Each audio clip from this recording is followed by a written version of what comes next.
You deserve to lose that point, Kyle.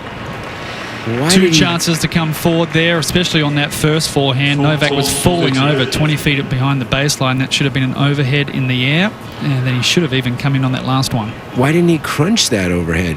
Yeah, it's exactly. like he restarted the point. Got to put these games away against Novak. Cannot let him get back the juice. He's come back to bite you on the backside.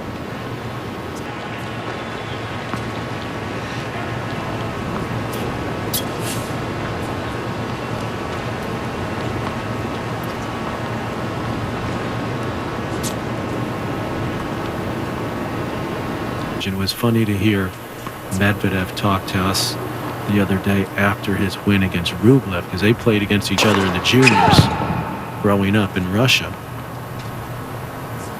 Since about 6 years old, right? Yeah. And Medvedev, he tells the story of when they played in the 10 and unders, John, and then just like we do here in the U.S., they played sets to 4. And he said, you wouldn't believe it, even in playing sets to 4, I would play for 3 hours because I would just hit moon balls if I needed to win the match, lobs. Because I always laugh when parents come up to me and their kids are playing junior tennis. They said, oh, they lost, but the kid was a pusher. He just hit moon balls. You know, like I said, well, they say that's not tennis. I said, of course it's tennis. That's exactly what tennis is. That's all we could do. Yeah, that's tennis. So you better figure it out. I guess Medvedev figured it out. It helped that he grew to success. Won't win you a lot of matches in the ATP Tour. You will have to evolve the tactics, right? Exactly. If you can figure out at 9 or 10, good chance you can figure out at 19 and 29 and 39. I hope, Patrick, you get to commentate on a 3-hour moonball match sometime in your career. Toe to toe, he looks good. He's got good weight of shot, beautiful off both sides. But you give these top players in the world an opening and they jump on it straight away.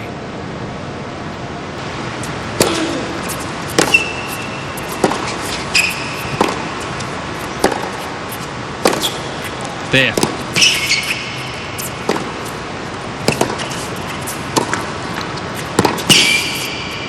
Perfect example. Gave Medvedev a small opening and he hit one good forehand cross court and 90% chance of winning the point. You give that same shot to Chris O'Connell or a lot of other players, it's still 50-50. O'Connell's made his way through the futures and challenges. Is it fair to suggest that at that level you can get away with winning matches without making too many mistakes? Yeah, absolutely. As opposed to needing to beat your opponent? Yeah, because the players on that level don't have that one weapon or that big finishing skill where they can hurt you in those moments. That's why you can walk out to the practice courts of a futures event or a challenger event and go, oh my God, these guys hit the ball great. Because there's not much difference between the way they play and hit the ball in practice to the way Medvedev would in practice, but in the match there's a big difference.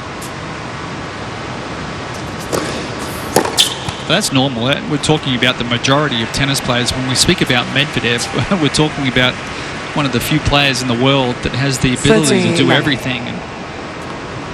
You know, after you play an hour and a half of intense tennis, it's a matter of if you can keep it up for 3 hours. And that was my mindset, is like, I can play like this for 3 hours. If I need to, I'll stay there all night. And I wanted her to bring that level long match. And if you can do that, that's good job. You've done better than me, but you have to do that 3 hours because I'll stay out there. Do da, do da, la da do do dee dee.